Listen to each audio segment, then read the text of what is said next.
Well, good afternoon. I'd like to welcome everyone to viewing this presentation. My name's Tom McFadden. I'm one of the physical therapists at Wheeling Hospital, and I practice primarily in the Center for Dizziness and Balance. My specialty areas are working in geriatric physical therapy and also vestibular rehabilitation, which is the treatment of individuals with dizziness and balance disorders. Going to focus on dizziness and balance problems, and it's a very, very common problem. About 7 to 8% of all people that visit their primary care physician have a dizziness problem, or it's a problem related to a fall. And it's the third most common reason why someone would visit their primary care physician, if it's not a follow-up for a chronic problem. The most common reason they say are colds. The second reason is back pain. The third reason for calling a doctor is the person's dizzy or they've had balance problems and they're falling. There's a tremendous impact of this problem. About 2/3 of patients, of individuals that have balance problems that are above the age of 75 years of age, fall at least once a year.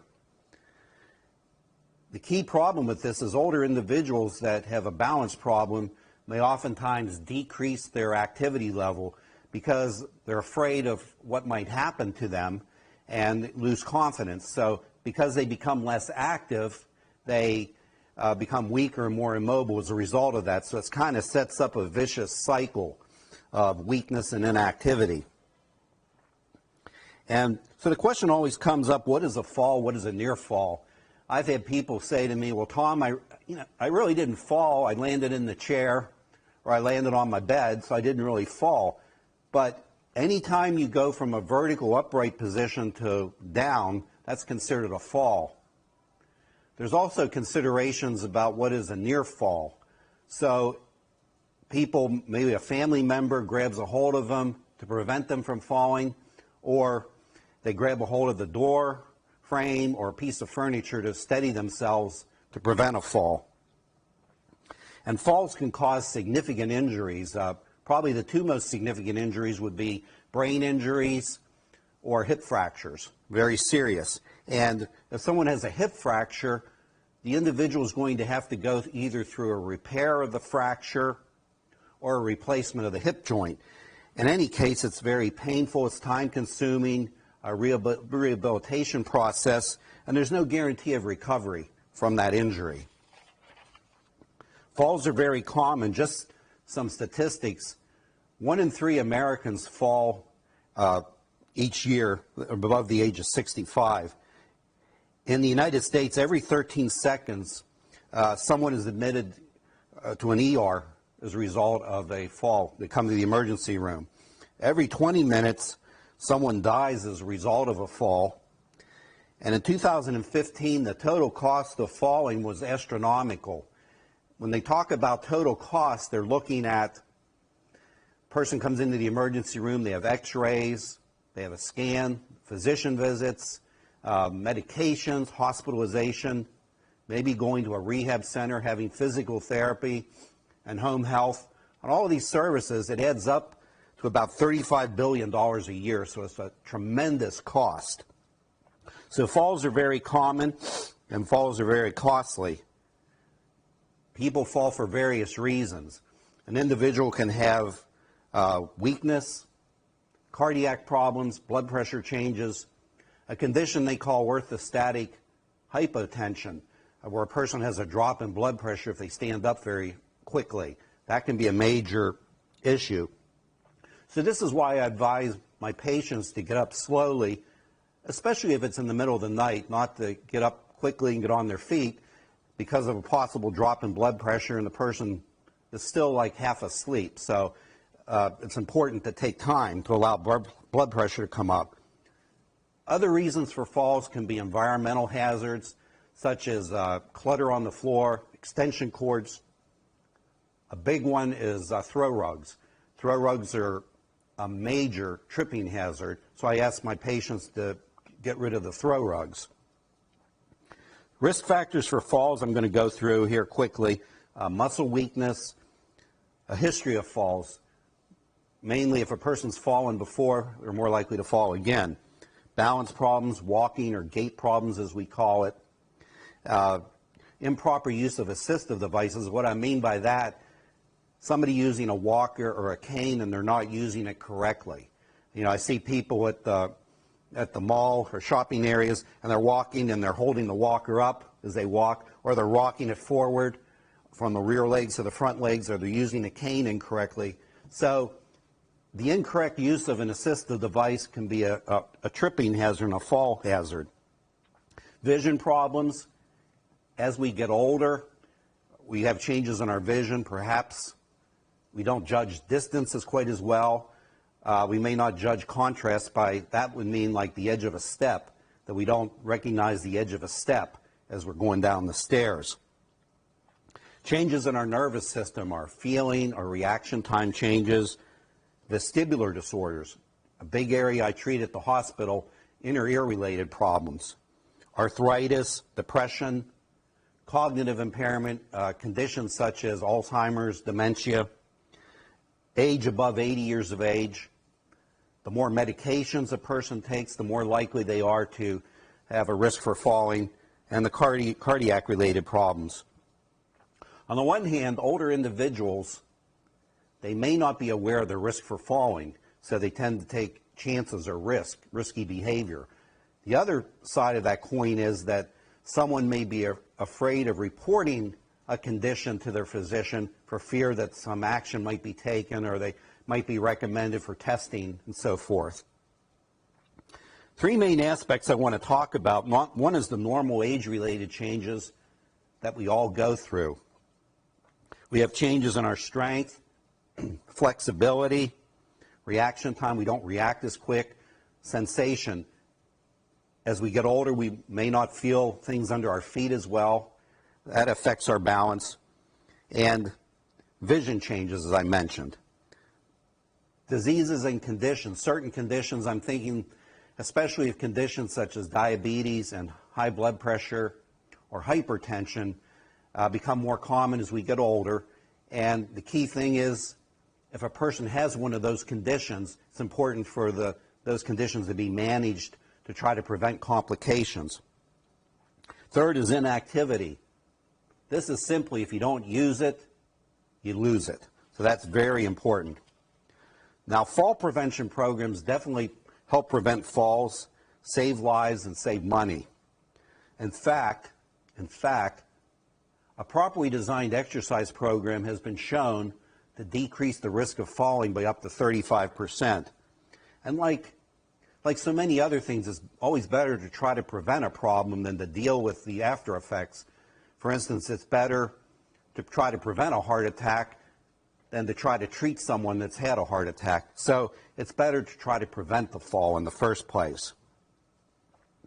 Some of the interventions for people that are fallen or at a risk for falling, it really depends on the results of our physical therapy evaluation. Things we may work on, such as strengthening programs, balance exercises, proper use of, say, a cane or a walker. And individuals that have inner ear related or vestibular problems, and I see a lot of individuals with that at the hospital, Wheeling Hospital, it's important that that's evaluated and treated. That can be an underlying cause of the balance problem. Through all this, the home exercise program is the key to work on. So what a person does when they're home, what I show them to do is really the most important thing. And there's nothing magical, there's nothing magical about exercise. Someone once said, I wish I could have taken this quote to my credit, but they once said, if you could put all the benefits of exercise into a single pill, it would be the most widely prescribed pill in the world. Think about it. If I get up in the morning, instead of taking a multivitamin or something else, if I could take the exercise pill, and I was good for the day and I had all the benefits of exercise, everybody be taking that pill. So the key thing, though, with exercise is a person needs to be compliant. That's the key thing. Now, with my patients, I typically put them on a home exercise program, and I'm asking them maybe to do a variety of exercises a few times a day. And I may be asking for a time commitment, say, of 15, 20, 25 minutes as for their commitment. And some patients, I always think about I call them the Jack LaLannes. They love to exercise. These are the people I tell them to do something 15 times and they do it 50 or 100 times. And they come back in a few days later or the next week and they're sore, they're tired. But you know what? I'd much rather have a patient like that because I know they're motivated. They want to get better. They like to exercise. That's opposed to a patient that you have to be prodded and trying to motivate them to do things. And people come up with all kinds of excuses. They were too busy, or somebody was visiting from out of town, or they were taking care of their dog. I've heard hundreds of excuses, but I'd much rather have the motivated patient. And compliance is the key. What I try to tell people, it's like when the physician prescribes a medication for a medical problem. It's up to the person, the patient, if they want to go to the pharmacy and fill that prescription. If they do, it's up to them whether they want to take the medication as prescribed. If they don't do that, the physician is never going to know if that medication is helpful for them. And it's the same thing with exercise. If the person's not doing their exercise at home, I'll never know if it's beneficial for them. Sometimes persons will tell me, older individuals, and of course I'm getting there too, but people will tell me, Tom, you know, what's the point in exercise? And I'm 70 or I'm 80 or 85 years of age. What's the point? You know, what's the point of exercising? And I always quote them the study. It was done by a researcher by the name of Fiotroni. And Fiotroni had the question of whether an older person could benefit from exercise like a 20-year-old. So Fiotroni took 80 to 90-year-old individuals who are frail and weak and put them on a weightlifting program, a rather intense weightlifting program. Fiotroni found out that these elderly individuals increased their strength by 100 to 200%. So the take-home message from that is muscle is muscle regardless if you're 20 years old or 80. It'll respond to exercise. Now I'm going to talk about the vestibular system, and it's a very complicated system. When I went to the first conference on this about 15 to 20 years ago, roughly, at the first intermission break in the program, I looked at the person sitting next to me. I said, what's going on here? I mean, it's so complicated with the nervous system. And according to Dr. Fay Horak, who's one of the world's leading researchers on balance, the vestibular system primary function is one of them is to help us maintain our balance over a fixed base of support. So we've got a relatively narrow base of support, unlike a four-legged animal which has a broad base of support. So the function of my vestibular system in my inner ear is to try to help my brain regulate muscle activity to keep my balance maintained when I'm doing different things. So the vestibular system senses gravity and helps us adjust to positions. And it's inside our inner ear, and it's basically our gyroscope. And this is just a model here of the vestibular system I have. And it shows, this was modeled after a CT scan, a CAT scan that they did. And one part here, this is the part of the inner ear that we hear with, and these are the sensors, the various parts of the inner ear that detect motion in different directions. And that's what our brain, part of what our brain uses to help us keep our balance. So it's very, very important.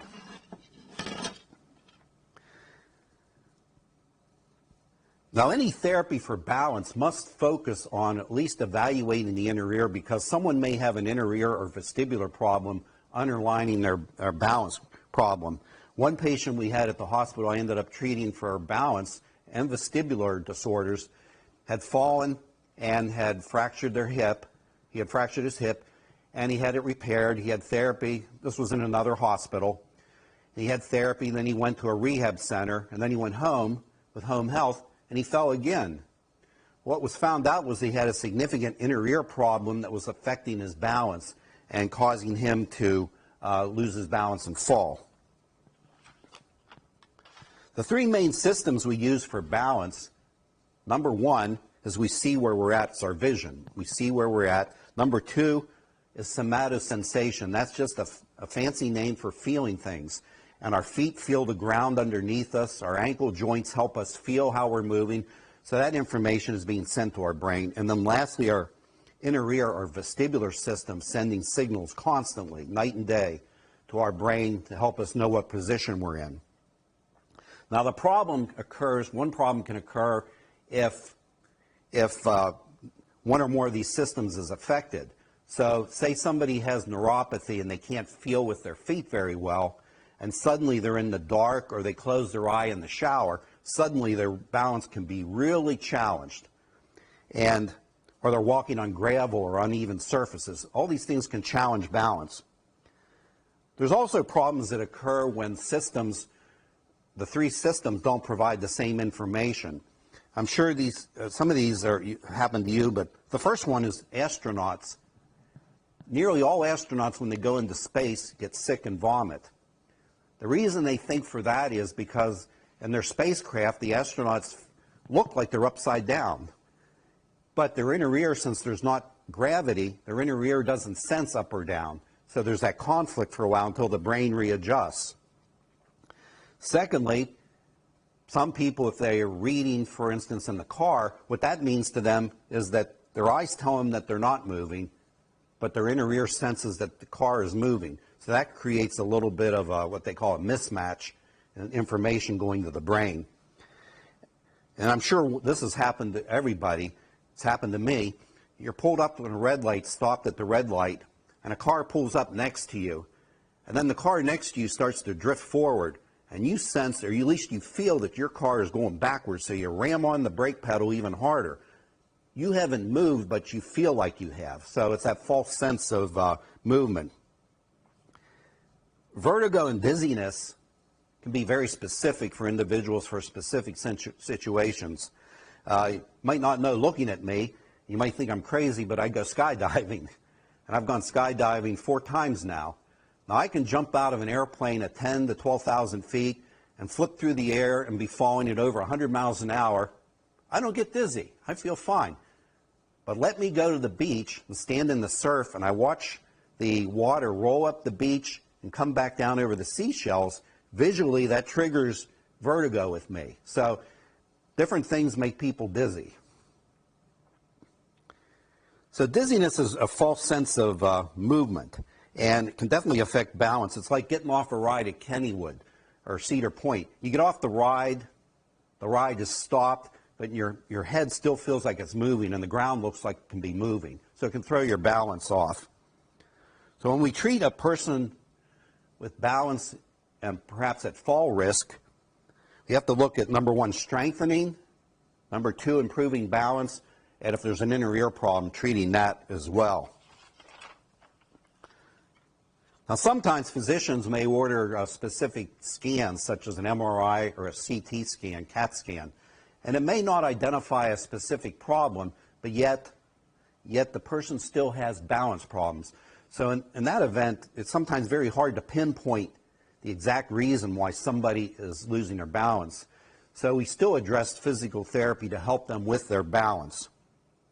And some common vestibular disorders or inner ear disorders I wanted to mention. I'm sure many of you might have heard people talk about problems with the crystals in their ears. They call this positional vertigo.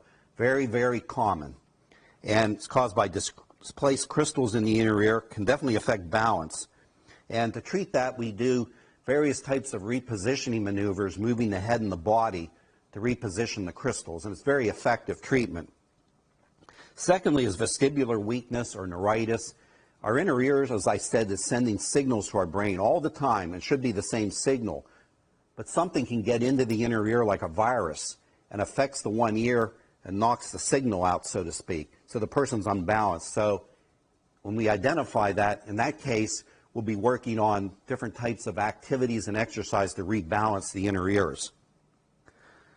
And here at the hospital, we have a Center for Dizziness and Balance, and it involves physical therapy, myself, various physician specialties, and audiology. And all of us work together to try to help individuals manage their dizziness and balance problem. In closing, I just wanted to say, be an advocate for yourself. If you're having a dizziness or balance problem, No, seek out your physician and ask if a referral to therapy would be helpful to address your problem. I think about a patient I had a number of years ago. It's hard to believe. This gentleman was 55 years of age, and he had had vertigo, intense vertigo, every day for 31 years. And it's sick and dizzy. And one physician had told him, well, it was just part of starting to get older. Another doctor said, well, you have to live with it. So finally, he had another doctor that sent him to me, and in 3 visits, he was feeling improved, in fact, better. And in fact, he hasn't been back to see us like in 8 or 9 years. So definitely advocate for yourself. Now, I just wanted to demonstrate real quick a quick balance test. There's all kinds of balance tests we can use. Some are simple, some are complex, and we use a different variety of those. Some we'll use even a computerized balance platform we have in our therapy department. One of the most common and easiest tests is called the Romberg test, and that's based on a neurologist, I think from the 19th century, Dr. Romberg. But it starts out with a variety of positions. The first position is starting with the feet together and the arms either on the hips or folded.